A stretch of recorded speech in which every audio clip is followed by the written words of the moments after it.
नमस्कार दोस्तों, मेरा नाम है राकेश और आज हम सुनने जा रहे हैं एक रहस्य से भरी हुई कहानी।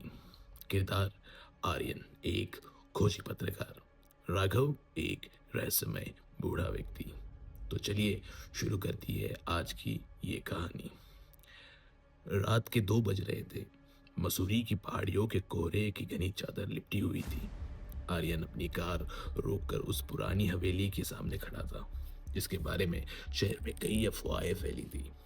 कहा जाता था कि इस हवेली के तीसरे दरवाजे के पीछे कुछ ऐसा है जो इंसान की सोच से परे है। जैसे ही उसने हवेली का भारी लकड़ी का दरवाजा धकेला, एक चीखती हुई चरचराहट सन्नाटे को चीर गई। अंदर हॉल में धूल जमी थी और दीवारों पे टंगी पुरानी तस्वीरें उसे घूरती हुई सी लग रही थी। तभी उसे पीछे से एक भारी आवाज सुनाई दी। तुम यहाँ क्या ढूंढ रहे हो बेटे? आर्यन उछल पड़ा। पीछे एक बूढ़ा आदमी खड़ा था, हाथ में लालटेन लिए। उसकी आंखें सफेद थी, जैसे उसके सालों से रोशनी न देखी हो। वह राघव था, हवेली का रखवाला। मुझे उस तीसरे दरवाजे के बारे में जानना है, आर्यन ने अपनी धड़कनों को काबू करते हुए कहा।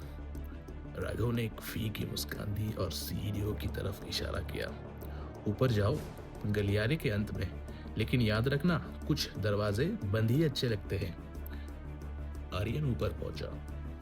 गलियारे में 3 दरवाजे थे। पहला दरवाजा खुला था, अंदर एक खाली कमरा था।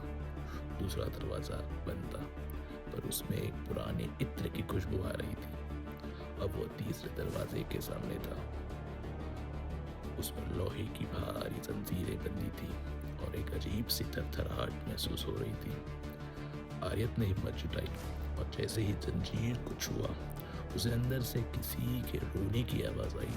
वो आवाज वो बिल्कुल आर्यन की अपनी आवाज जैसी थी।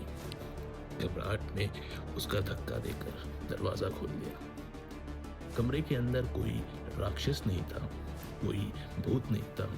वहां बस एक बड़ी सी मेज थी और उस पर एक पुराना टाइपराइटर रखा था। टाइपराइटर पर एक पन्ना लग रहा था, जिस पर लिखा था, आर्यन आज रात 2:10 हवेली में दाखिल होगा।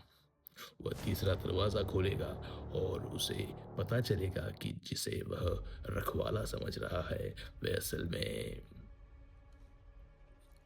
आर्यन के रोंगटे खड़े हो गए। उसने पीछे मुड़ के देखा, पर वहां राघव नहीं था। सिर्फ उसकी लालटेन फर्श पे पड़ी थी, जिसमें आग अब भी जल रही थी। अचानक कमरे का दरवाजा अपने आप जोर से बंद हो गया। आर्यन ने टाइपराइटर के पन्ने को नीचे की तरफ पढ़ा। जहाँ आखिरी लाइन लिखी थी, वह असल में खुद आर्यन है, जो पिछले 10 सालों से इसी कमरे में बैठकर अपनी मौत की कहानी लिख रहा था। आर्यन ने अपने हाथों की तरफ देखा। वे धीरे धीरे धुएं की तरह गायब हो रहे थे। बाहर कोहरे में एक नई कार आकर रुकी। एक नया आर्यन कार से बाहर निकला और हवेली की ओर बढ़ने लगा। तो ये थी आज की एक छोटी सी कहानी। मिलते हैं अगले भाग में। अगला कदम क्या होगा, सुनते रहिए। मैं हूँ आरजे राकेश और आपसे विदा लेता हूँ।